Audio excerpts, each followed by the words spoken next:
He walked up the wall backwards while holding the grandmother's hand. He flipped over and landed on his feet. Those are words written in an official Department of Child Services report on a family who claimed to be possessed by demons. How could a 9-year-old boy walk up a wall backwards?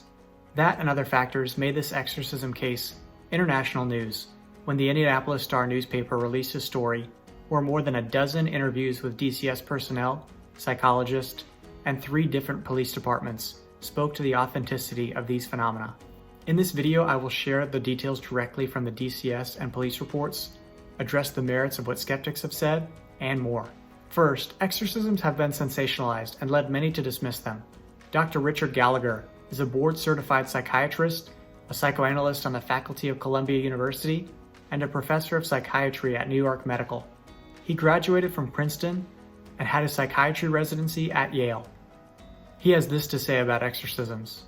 We all have to be open to considering that there's something more here. And if you just exclude all these people and say, well, they're all psychotic individuals or something, they're never going to get the help they need. This man is endorsed by a past president of the American Psychiatric Association, and his words speak to the authenticity of demonic possession. Gallagher has spent 25 years assessing patients to rule out psychological disorders prior to recommending exorcisms. While these are real, exorcist Chad Ripperger says, the number of people that actually come to us that actually are possessed, it's only 0.5%. So less than 1% of the people. Oh, wow.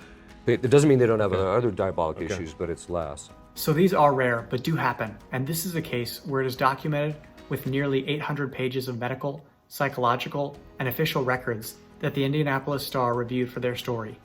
For a full overview, click the link here. After investigating the details of this case, the chief of police for the Hammond Police Department said this about the situation. I went on the investigation, like I said at the very beginning, thinking that it was a hoax. The more investigation we did, I believe that there's something there. There's just too many people that I know who are truthful people that saw things, that some of them which I saw, to discount everything. This started in April 2012 when LaToya Ammons and her 3 children, ages 12, 9, and 7, claimed to be possessed by demons. On April 19th, they went to their family physician and stated that the daughter levitated above the bed, that items were being thrown around in their house, and there were voices talking to the children. Their doctor said, "I was scared myself when I walked into the room." Medical staff witnessed the 7-year-old who was lifted and thrown into the wall with nobody touching him. He passed out, 911 was called, and they were taken to the Gary Methodist Hospital campus. DCS Family Case Manager Valerie Washington was assigned to the investigation. The official DCS report states that later that evening, the 9-year-old walked up the wall backwards while holding the grandmother's hand, and he never let go. He flipped over and landed on his feet in front of the grandmother and sat down in the chair. On her report it says, "I affirm under the penalties for perjury that the foregoing representations are true." The penalty for perjury is jail time, so this speaks to the authenticity of this occurrence. Years later, her account is consistent. When he did walk up the wall before my eyes, he could not remember doing it 5 minutes afterwards. We had no words to explain it because we didn't understand it either. I worked as a child fatality worker. I investigated children dying. I've seen children in various situations burned, beaten, but after that it was traumatic. Some skeptics like Joe Nickel have said that because the grandmother was holding onto his hand, it was possible to walk up the wall backwards. However, I spoke with an engineering professor from Penn State who, using a free body diagram, looked at the forces involved. Depending on the angle, it would require the grandma to exert over 200 newtons of force. However, a study showed that females' maximum standing push force is only 140 newtons. So this points to the supernatural nature of this. Another witness, registered nurse Willie Lee Walker, confirmed he walked up the wall, flipped over her. There's no way he could have done that. They then told the attending doctor, who didn't believe them. Dr. Richardson asked the boy to walk up the wall again. The boy said, "I did not walk up a wall. I cannot walk up a wall." The police asked if the boy ran up the wall as an acrobatic trick. She affirmed no. Less than 24 hours later, her 3 kids were taken into DCS custody. It is noteworthy that her report was dated April 23, 2012, so she had written and signed these details within 4 days of their occurrence. Many at the hospital thought that rather than demons, Ammons could have a mental illness.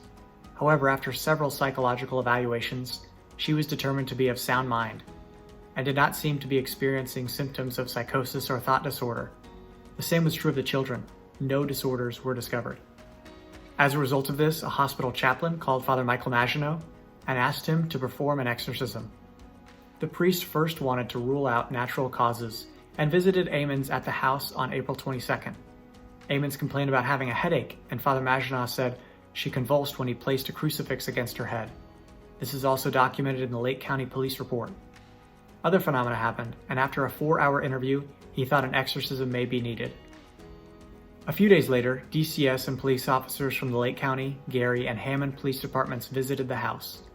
There were odd occurrences when they visited, which Chief Miller referred to at the beginning of the video, and more detail can be seen in the report.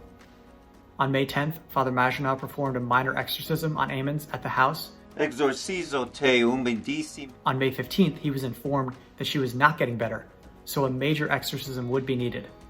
Major exorcisms require permission from the bishop, and permission was obtained. Maginot performed 3 major exorcisms, the last in June 2012, at St. Stephen Martyr Catholic Church.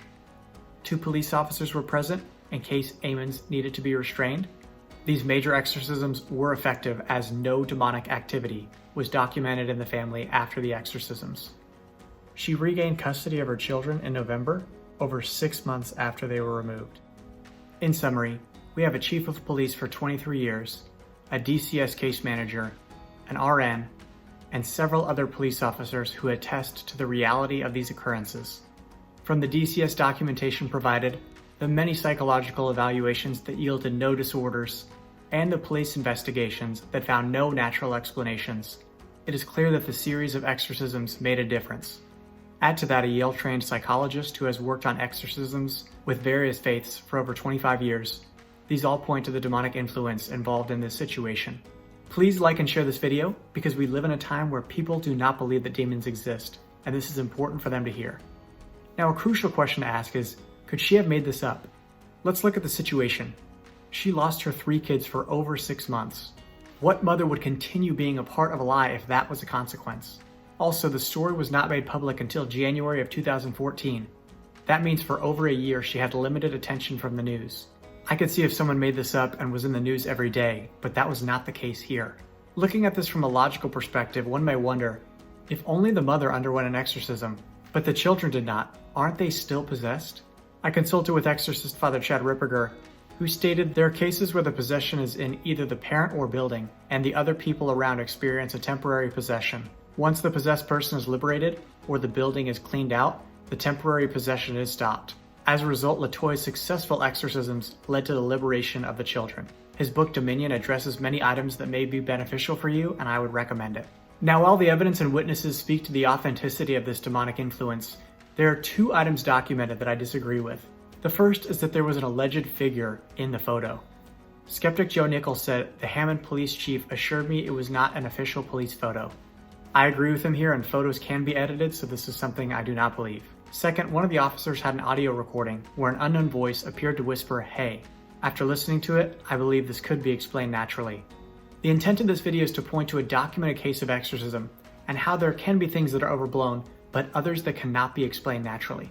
I only bring this to your attention for you to understand that angels and demons do exist and are present in a battle around us. As a warning, it is easy to fall into the trap of focusing on the fear caused by demons. However, God is most powerful, and his love for us is unfathomable. Any questions or discussions on this topic should only be examined insofar as they lead one closer to Christ. Also, a warning for parents. Clinical psychologist Stacy Wright said, when she evaluated the children, it appeared to be a sad case of a child who has been induced into a delusional system perpetuated by his mother and potentially reinforced. This is why I would encourage parents of young children to not expose them to dramatizations of exorcism or talk in excess about the demonic. Childlike innocence is so beautiful, and you want to keep that as long as possible. Finally, there is a documentary on the situation titled Demon House. The movie provides more of the details that I passed over, so to learn more, feel free to watch it, but keep in mind that some of the details were over-dramatized. Have a blessed day, and God love you.